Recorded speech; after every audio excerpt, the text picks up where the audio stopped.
கிருஷ்ணகிரியில் திமுக நகர்மன்ற தலைவரை மாற்றுவதற்கான தீர்மானத்தில் கையெழுத்திட அதிமுக கவுன்சிலர் ஒருவரை பேருந்தில் கடத்திச் சென்றதாக கூறி அக்கட்சியினர் பேருந்தின் கண்ணாடியை உடைத்து ரகளையில் ஈடுபட்டதால் பரபரப்பு ஏற்பட்டது. இந்த காட்சியை தற்போது காணலாம்.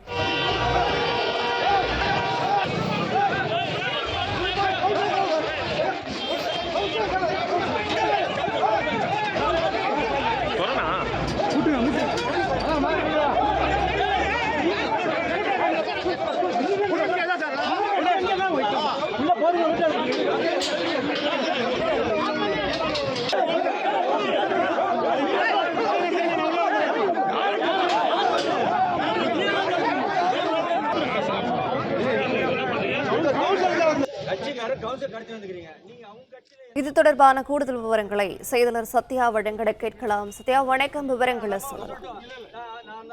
வணக்கம்.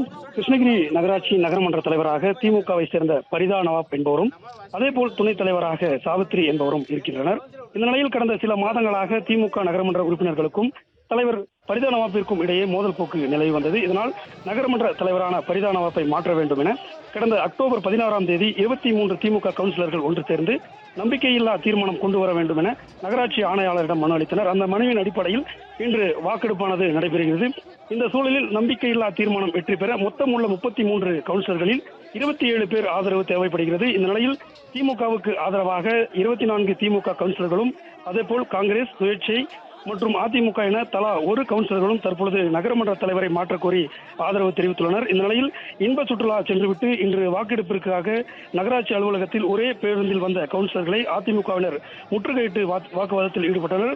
பேருந்தில் இருந்த அதிமுக கவுன்சிலரை கீழே இறக்கிவிடக் கோரி வாக்குவாதத்தில் ஈடுபட்டதுடன் பேருந்தின் பக்கவாட்டில் இருந்த கண்ணாடியை உடைத்தனர். இதனையடுத்து திமுக அதிமுகவினருக்கு இடையே வாக்குவாதம் ஏற்பட்டு கைகலப்பாக மாறும் மோதல் ஏற்படும் சூழல் ஏற்பட்டது. அங்கிருந்த போலீசார் அவர்களை தடுத்து நிறுத்தி அப்புறப்படுத்தினர். இதுகுறித்து தகவல் அறிந்து வந்த அதிமுக கிழக்கு மாவட்ட செயலாளரும் கிருஷ்ணகிரி சட்டமன்ற உறுப்பினருமான அசோக்குமார் கடத்தி சென்ற எங்களது அதிமுக உறுப்பினரை வெளியே விடக் கோரி கிருஷ்ணகிரி நகராட்சி அலுவலக வாயிலில் முற்றுகையிட்டு போராட்டத்தில் ஈடுபட்டார். தொடர்ந்து தனது ஆதரவாளர்களோடு அங்கேயே அமர்ந்து தர்ணா போராட்டத்திலும் ஈடுபட்டார். மேலும் நகராட்சி அலுவலகத்தில் நம்பிக்கையில்லா தீர்மானத்தின் மீதான வாக்கெடுப்பு தற்பொழுது நடைபெற்று வரும் நிலையில் பாதுகாப்பிற்காக 100க்கும் மேற்பட்ட போலீசார் குவிக்கப்பட்டுள்ளனர். இதனால் அந்த பகுதி முழுவதும் பரபரப்பாக காணப்படுகிறது. பிளே ஸ்டோர் மற்றும் ஆப் ஸ்டோரில் இருந்து பாலிமர் செயலியை QR கோடு மூலம் பதிவிறக்கம் செய்யுங்கள். செய்திகளை உடனுக்குடன் பெறுங்கள்.